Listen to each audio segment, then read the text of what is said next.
Hi, welcome back to the channel. This will be a video based on Rahu Men. So I've already done a video on K2 Men, so I've kind of been inspired to do this one definitely today. I don't know what the transits are exactly today as I film this. Actually, we're in a Gemini moon right now as I film this, which is pretty relevant to Rahu. So it's good timing, definitely, to communicate these ideas. But let's begin. So basically, Rahu is the eclipse point of the sun. It rules 3 different nakshatras. And we'll just dive in with some prominent personalities based on the notes that I have here, and we'll go from there. So Jeffrey Dahmer is an example of some prominent Gemini kind of traits, sociability, but also nervousness, restlessness, that kind of desire for more and more and more, which is Rahu represents the dragon's head. Doesn't have a stomach to kind of process what it's going through, so it always wants more. So there's a real intense drive and ambition. Another example of people who have Rahu placements, Rahu ruled placements or nakshatras is Evan Peters.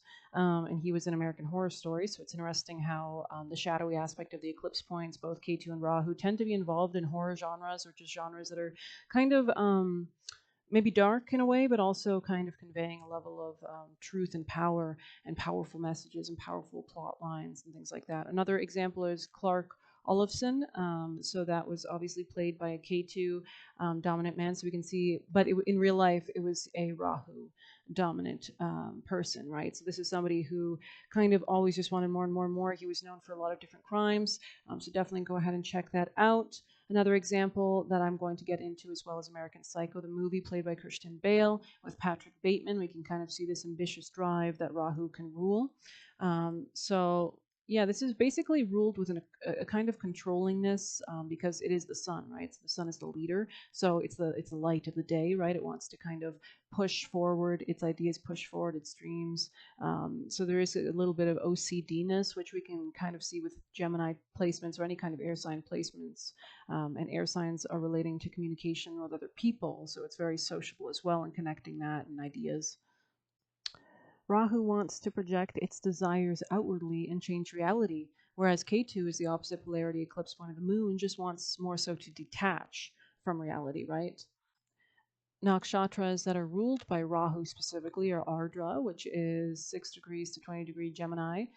Of course, you can see your nakshatras using Google with the AstroSeek website's sidereal birth chart and use the whole sign house system and scroll to the bottom. And then also Swati, which is a Libra uh, subset of the nakshatras, Swati from 6 degrees to 20 degrees Libra, and Shatabisha, which is Aquarius, which is 6 degrees to 20 degrees Aquarius. So we can see they're all air signs, all ruled by Rahu. So Ardra specifically, Gemini traits, basically is linked with transformation, stormy emotions, which we can kind of see with Jeffrey Dahmer a little bit. He had a tough chart, I'm sure. An intense desire for knowledge and change. It's often associated with breakthroughs and innovation, but also upheaval and instability. So a lot of these are very innovative, kind of, air sign is all about the thoughts, the logic, right? This is the conscious mind, not the subconscious, which is what K2 rules. K2 is more about the headless dragon, right? So it's all using instincts. It's all using deeper founding truths that it's kind of soaking in with the roots. Rahu is the opposite scope of this, which is all about logical creating things, understanding logics, understanding anatomy, the physics, the physical kind of things that we interact with on Earth. So Rahu is very related to the physical. Swati is another nakshatra. We're going to talk more deeply about that kind of themes as we cover Leonardo DiCaprio's charts and kind of his rise to fame and the kind of egoism that we've kind of been able to see in the movies that he partakes in. But regardless, Swati is about independence, flexibility, and adaptability, but more so it's also about beauty, right? Because Libra is ruled by Venus. Rahu's influence here promotes adaptability in social and material environments, right? Because Libra rules the scales of contracts, which after the season is harvested in Virgo, we now say, I have this much wheat to trade you, this much barley, let's make a trade, let's make a business deal. And that's why Libra rules the court system as well as contracts of all sorts, right? It can also create a desire for freedom and personal growth through unconventional means, as all of the air signs do, definitely. The best thing about I guess you could say Rahu Ketu or fire signs and air signs is their want to kind of go beyond, to kind of reach beyond some deeper kind of changes, right? With air signs, it's more about innovation. With fire signs, it's more about burning down impurities and seeing the kind of true power, the true kind of instincts, right? The animalistic magnetism, right? And lastly, Sharbisha Nakshatra is associated with healing, mystical pursuits, deep interest in the unknown or hidden realms, right? There's an alien quality with Aquarius. It's kind of the outsider, related to Saturnian themes. Rahu's energy here enhances curiosity, often in the form of unconventional or scientific pursuits, right? We talked a little bit about Leonardo da Vinci, who was Shadabisha. So it's interesting that the kind of harmony and resonance of the name Leonardo kind of continued on into the modern day with Leonardo DiCaprio, another Rahu based individual. So these are obviously people that have reached such a high level of notoriety, fame, which is what the sun, the eclipse point of the sun is Rahu, right? So it's kind of showing us how they become leaders. Rahu tends to be associated with things that are unconventional or challenging the norm, but in ways also following the norm as well. Rahu's influence brings an energy that encourages exploration, self discovery, breaking boundaries, and sometimes causes distractions or instability due to the desire for change and material gains, right? The dragon's head that keeps consuming. Rahu is a shadow planet, just as Ketu is, right? They're mathematical points, they're eclipse points, they're very catalytic points, definitely. During eclipses throughout the history of astrology, we've known huge changes to happen for with long-term reaching effects, sudden upheavals, right? Rahu is associated with intense, transformative, and often unpredictable traits. Unlike traditional planets, Rahu does not have a physical body, but instead is considered the astronomical point, right, where the sun's orbit intersects with the sun. Sorry, the moon's orbit intersects with the sun's. Desire for power and success is big amongst Rahu natives. So we see kind of Christian Bale kind of taking on these themes and exploring them in the American Psycho movie, right? Intense ambition and materialistic desires. It signifies a thirst for power, wealth, and social status, right? So it's all about social, right? This is the air signs, Rahu, right? All about connection, social ability, our connections with our fellow man, our ideas. So they're very connected, more so than Ketu ever is, in relation to other people. They really either want to dominate them or they want to give them their own sense of power, which correlates back to the sun, right? Personal identity. Rahu pushes individuals towards achieving success, often in unconventional or unorthodox ways. This desire may manifest in the pursuit of fame, recognition, or technological and scientific achievements. So we can definitely see this in Edison, right, who was kind of an industrial kind of guru on the sides of Steve Jobs. You know, he was pushing through new technologies for humanity, setting a new course for humanity with these new technologies with unforeseen effects, of course. But there was definitely some controversy in relation to Edison and where he got his ideas from and how he was kind of stealing them in the same way that Steve Jobs was associated with theft of computer ideas. But in a way, their thievery, I suppose, kind of just like Prometheus and Aquarius's myth, which I have in my astrology transits video, goes deeper into stealing fire from the gods, right? This technology, this innovation, this enlightenment for humans, and was punished for it, of course, but he made it more accessible to the common man and he really pushed it into reality. So you could say, yes, there's an association with thievery, perhaps, but in a way it can be beneficial for sure. So these are people that are very hungry, right? They don't really have a basis usually, unless they have other placements or aspects, or they have self-awareness, right? But they tend to experience confusion because they're pursuing something or something always at the cost of everything else, right? There's just this insatiable hunger, right? A sense of disconnection from the truth or getting caught up in false narratives or deceptive appearances. So that kind of marketing and branding that's associated with Aquarius and the same axis of polarity of Leo, which is all about Hollywood, right? Which is all about showcasing your own personal identity, right? And then we have Aquarius, which is doing this in kind of unique alien kind of ways, but they're still in the same, they're still grappling with the same ideas on the same polarity, on the same axis, right? So Leo and Aquarius have some similarities, definitely. This trait can lead to situations where individuals are misled or misguided, or they misguide others, right? Because they want reality to be a certain way, like Catch Me If You Can, right? With Leonardo DiCaprio, often through materialistic pursuits or by chasing illusions, right? So they can kind of, it's also giving this other woman, Anna Sorokin, right? So she was actually a con artist, basically. She has strong, prominent Aquarius placements, right? So I might make a separate video later based more on K2 women specifically, but this is kind of showing up the traits that could be associated with that kind of reaching for the peak of power, right? Schmoozing among the elites, the leaders, the sun, right? The eclipse point of the sun. She basically had power over the most powerful people, right? Rahu represents strong desires, ambitions, and materialistic pursuits. It craves power, recognition, and success, often leading to an obsession with their goals. A lot of these Rahu people tend to have like a level of OCDness. They're very attuned with social norms, with social ideas, with branding, with what people wear, how they dress, what they look like. K2 is known, which is the opposite polarity of not knowing or caring at all. If anything, they will go out into society looking disheveled, right? That's totally different than Rahu, which will wear a clean cut suit. K2 signifies letting go of attachments and focusing on spiritual and metaphysical matters. Rahu promotes growth through worldly experiences, pushing individuals to explore new ideas, innovative technologies, and unconventional methods, as we can definitely see with Anna Sorokin, I believe her name is. K2 brings growth through spiritual or introspective experiences. It often encourages it basically creates emptiness or dissatisfaction with the material world. It encourages letting the ego go, and seeking higher truths. And the opposite of this is Rahu, right, which is all about kind of the ego itself, right, and pushing our ideas and projecting our ideas into the world, which Swati and Shadabish are great at, right. They usually make great artists, right, but they make artists in a way that really reflect the reality of what they're wanting to create. These are not so much abstract or emotional artists. These are like Leonardo da Vinci, right? Michelangelo. Rahu's influence often results in irrational behavior, obsession, or overindulgence with pleasures.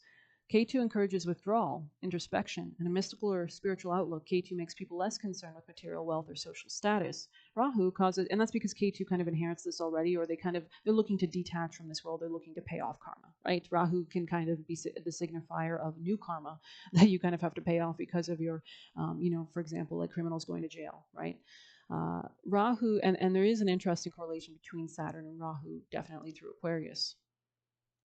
But in ways this can be also healthy. It can kind of reinstate healthier norms for society. If you're a Rahu type leader and you operate in a very healthy way, this can allow innovative new technologies, new ways of connecting, new humanitarian ideals to take forth in the society. So in a good way, it can actually break those boundaries and laws. But of course, K2 can do this too, but it does it more through a disillusion process, like telling the Catholic Church that they have no power here, right? And basically making the power of divorce, which is all about separation, which is what K2 rules, the dissolving, the south node, something leaving us, right? Rahu can cause people to be overly focused on relationships or driven by lust and attachment. So we already know, obviously, about DiCaprio's kind of dating history and what's been said about him, how he's not really looking for a deep connection, it seems. So there is definitely unbalanced or superficial connections. I also saw there was a connection with intercaste, so breaking that boundary, or interclass connections. We can even see this with Christian Bale's character in American Psycho, who has this kind of relationship with women, but from a more superficial standpoint, definitely.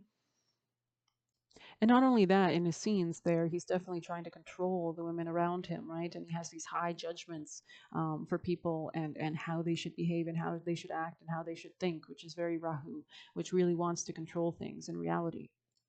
K2 on the opposite end, and the reason I'm talking about K2 so much is to kind of give you a kind of polarity, a kind of seeing how we can understand these two opposites, right?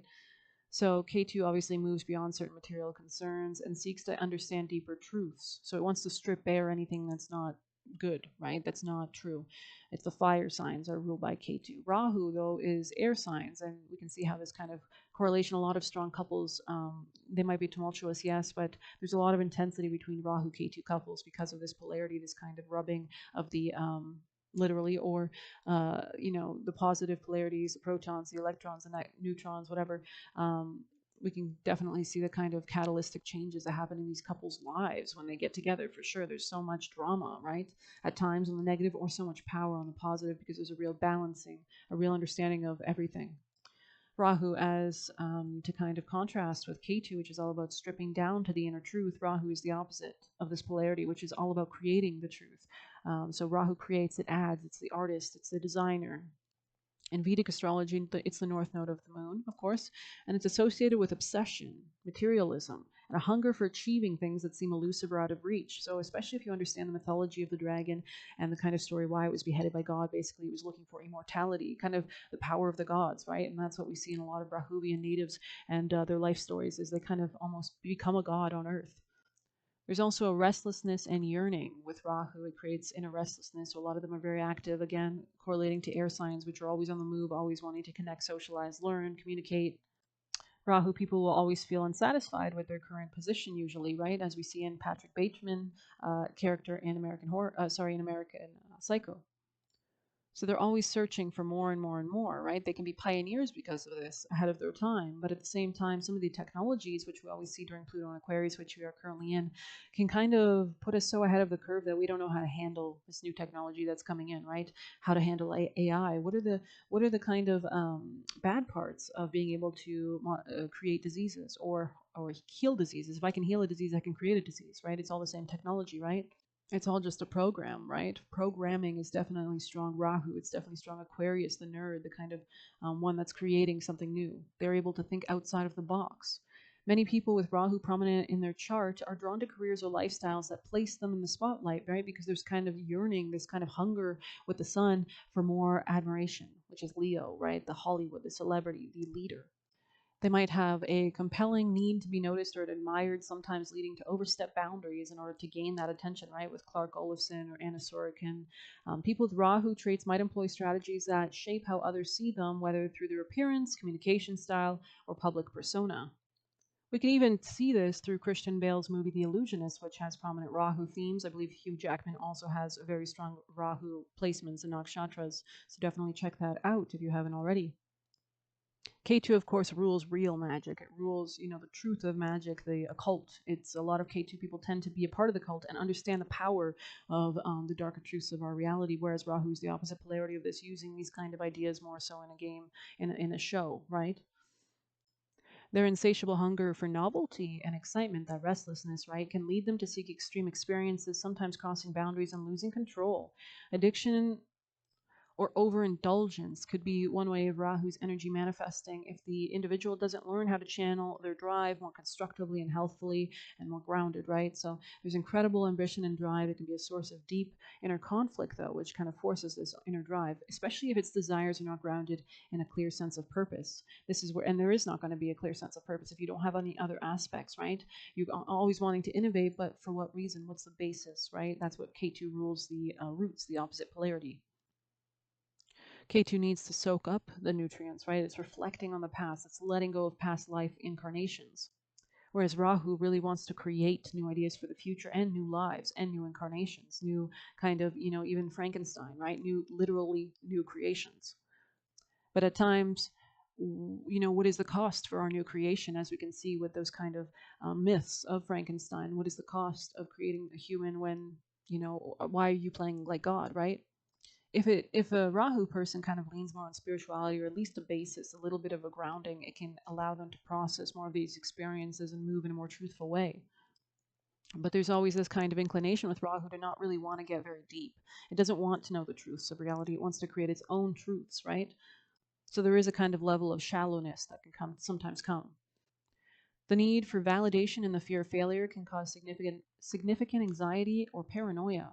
People with Rahu energy might constantly feel not good enough or fear their success and achievements will be taken. This underlying fear drives them to overwork or push themselves beyond reasonable limits, ultimately leading to burnout. And another thing I've noticed is they kind of expect others to maintain that same level of ambition as them. Like they think everybody's like that, which is normal. We all think everybody's like us without self awareness, without understanding our own birth charts and how the world works, right? So they can kind of, just like Christian Bale was known for kind of taking roles where he would completely overwork his body physically to the point of very serious issues and health problems, and kind of trying to set that precedent in the acting industry that nobody else wants to follow, but somebody who's so ambitious would definitely. With self awareness and spiritual discipline, Rahu driven individuals can experience profound personal transformation, evolving individuals who embody both material success and spiritual wisdom. Rahu's energy can sometimes lead to a constant comparison with others, driven by a desire for success or fame. Individuals might continuously measure themselves up against their peers or those they admire. So, The Great Gatsby, right, played by Leonardo DiCaprio, which is basically a story fueled on this kind of idea of comparison and wanting to have just as much success and material abundance as people who inherited it. And basically, there was a lot of controversy with Great Gatsby's character where he was working with criminals to achieve this level of fame. And there's also a level of superficiality, kind of thinking he can get Daisy back through superficial means, parties, and physical material comforts. This can fuel feelings of inadequacy for these people because they don't have a base. They don't have any identity really. They're trying to aim for an identity, right? They don't have a base. They don't have a spiritual truth. They don't understand their purpose of reincarnation because they're not reflecting on the past. They're not looking at past lives, which is what K2 rules, right? So they can definitely have a sense of inadequacy or low self-esteem in a way, but it can be so hidden that it's like overcompensated for, right? There's a level of envy maybe when they perceive others as more successful and hence accomplished or influential, which makes more competition, which makes more of this American drive. And that's why the American culture is kind of very built on these Rahu themes of I've got to be better than that guy, right? It's all about the individual. There's definitely, though, a tendency to pursue material wealth naturally over spiritual fulfillment with Rahu types. Um, we even see this in the last ending monologue of American Psycho, which we kind of see Rahu has connections with illusion and confusion, right? When you have no truth, when you have no base, you don't understand really, even if you've acquired everything, why it's not making you happy. Also, physically, Rahu people's eyes will be closer set, kind of like how they say humans evolved with closer set eyes to focus on their prey, right? That's more of a predator kind of evolution, right? Versus K2 eyes, which are much more wide set, which are not so much about attaching to the material realm, but detaching and getting away from threats, right? That kind of prey drive, that kind of needing to observe everything around them. And K2, as such, is very psychic. Another trait for Rahu is the lighter hair, the association with the sun, right?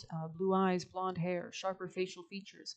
Rahu, again, is air sign, so they tend to be lighter, right? Lighter on their feet. They're fast, they're quick. They are known for their social ability and agility, their thoughts, their communication. They're very smart. They have a deep penetrating gaze, usually, deep set eyes. K2 eyes are the kind wide set and detached, absorbing but not creating, not forcing anything. If anything, a sense of detachment, right? But Rahu is the opposite. So they are setting the standards, the rules that they want to create, right? Leonardo da Vinci talking about the anatomy of man or etc. Rahu can also create illusions, unexpected twists, or challenges that test one's strength or resilience. There's definitely a prominent chasing hunter vibe with Rahu. It pursues what it desires, it wants to have it. Rahu is the god of the chemical industry. It rules poisonous chemicals like fertilizers, pesticides, and disinfectants. So, kind of telling us what's not okay, right? Setting those standards, killing things that are not associated with what it wants, right? With what it wants to create. It also governs all substances with a strong pungent smell like sulfur dioxide gas. In other words, Rahu, and Rahu is associated with demons, Asura, right? Which wanted to become immortal and kind of overthrow the gods. In other words, Rahu has a role to play whenever poisonous substance is involved. And that makes sense because we have even the association with the atomic bomb with Rahu, that kind of powerful solar force that can really solidify a leader's power or kind of flex, right? There is no equal to Rahu when it comes to giving upliftment in name and fame, sudden luck gambling, which is probably the reason why Western astrologers regard it as a greater benefic force. A lot of Western astrology always says aim for your North Node, and yes, you should, but if you only aim for your North Node and you have no grounding, you're going to suddenly have all your desires for sure, but can you maintain them? Is another question. Can you ground it? Can you protect it, right? If Rahu is the planet of worldly desire, K2 is the planet of otherworldly desire or spirituality, right, beyond illusions, frequencies. K2 rules sorrow and loss, which ultimately turns the individual to God, and as such is a void that manifests and absorbs more and more wealth. A lot of K2 can just naturally attract wealth towards it. It doesn't have to chase it. If anything, it gains wealth by not chasing. Total opposite method, right? Whereas Rahu is about chasing it, and that's how it achieves it. Rahu will definitely study the material system. K2 will not. A lot of restlessness happens with Rahu, definitely like nervous fidgeting, always moving, constant movement. It can also show up in how they carry themselves with a nervous, uneven gait. There can be a sense of unpredictableness, right? A kind of imbalance. They can have a lot of tension in their body as well, and they're trying to anticipate change or do something. Their appearances reflect the relentless drive for personal reinvention, like Patrick Bateman with his cards, his business cards, right? And breaking free of the norm, always wanting to be ahead and above and comparing himself with others, not really understanding that he needs to kind of operate from a sense of greater identity and greater self esteem. But when you don't have that, then the only thing you can measure for yourself is everything external to you. Rahu understands what the norm is. A lot of Rahu men and people tend to always talk about society and systems and kind of how they're different than everybody else, whereas K2 really doesn't even understand what's normal. So it tries to act normal, but people just notice K2 is not normal, right? Very detached, self focused. Rahu can also be very greedy. It likes to take risks and it likes to have shortcuts, which creates technology, right? Which creates these innovations. Rahu men can get very bothered by things because they're so connected with this world of illusion and Maya, or just creating, right? Whereas K2 won't even notice if there's some, if something's broken, it's like, I like it broken, right? Rahu will get bothered by this and attempt to fix it. So kind of correlating with more of that logical kind of OCD, the logical mind overacting beyond the subconscious. And we all know the subconscious can kind of take in cues and thoughts that maybe our conscious mind doesn't even have the speed, the processor speed to analyze or interpret, that maybe we shouldn't do something. Rahu will just be like, it looks good on paper, let's go. Spiritually, we know, of course, that imperfection is the perfection, right? If everything was perfect, life would be pretty freaking boring. There would be no mystery. But Rahu, on the other hand, wants to control the universe around itself, for itself, by itself. And this is where the illusion and deceit can come up, and that's the association with Rahu. It's thinking that we alone and we ourselves know what's right beyond any other systems or any other kind of spiritual forces or any kind of other realities and realms. And this can quickly lead us down a hole of fallacy, right? When you think that you know everything you need to know.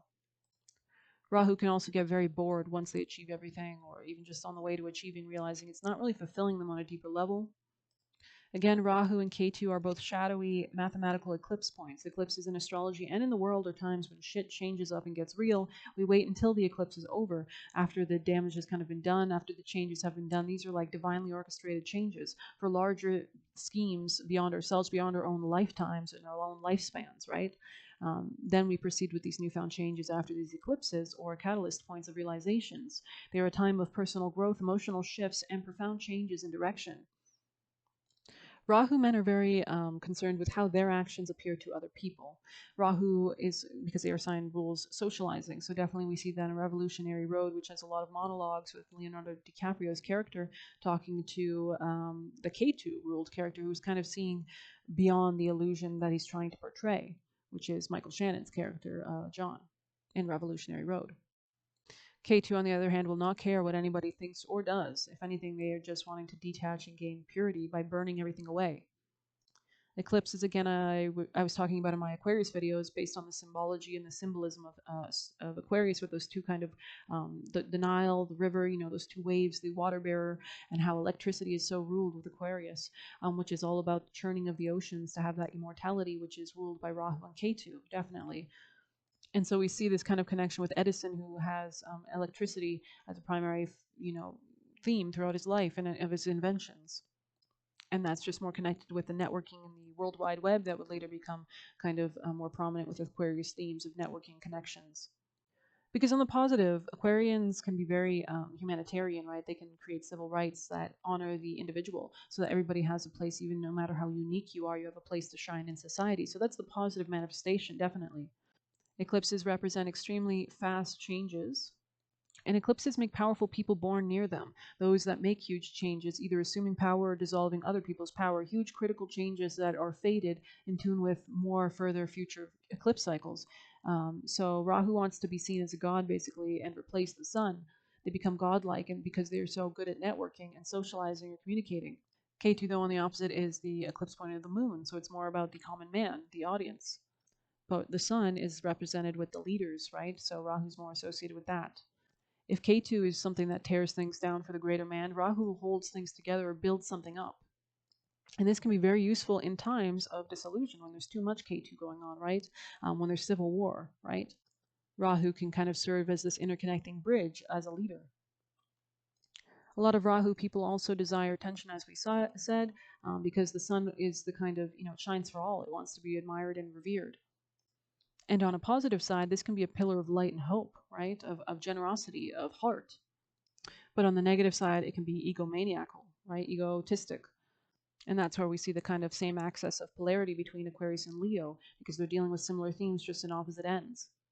And Leo, which is obviously a fire sign, has Maga as the Ketu ruled nakshatra, opposing Shatabisha in Aquarius, which is Rahu ruled. So whenever eclipses come and trigger placements you have in the same signs, or even eclipse points, there's huge fated changes that happen for your life and everybody's as well. We're all just pieces of a larger puzzle, right? Another interesting note is that when the Ottoman Empire took the Roman Empire down, this is when K2 was prominent. So we can see that dissolution that allowed a new power to come into power. So that's what K2 rules, and we can see the opposite, I guess, more kind of infer what Rahu would mean. K2 will dissolve things, which leads to conquering, whereas Rahu leads to developing massive, powerful new creations, like the atomic bomb, or the power that gave the USA, the power that it gave the USA in dropping that new technology, right? Or the Titanic. This is a moment, obviously, of great egotistical kind of innovations, and this is, new boating technology, but it. Hi, sorry for this interruption. Please see part 2 due to the limits of my video editing software if you'd like to continue this talk, and clips are in that video as well. Take care.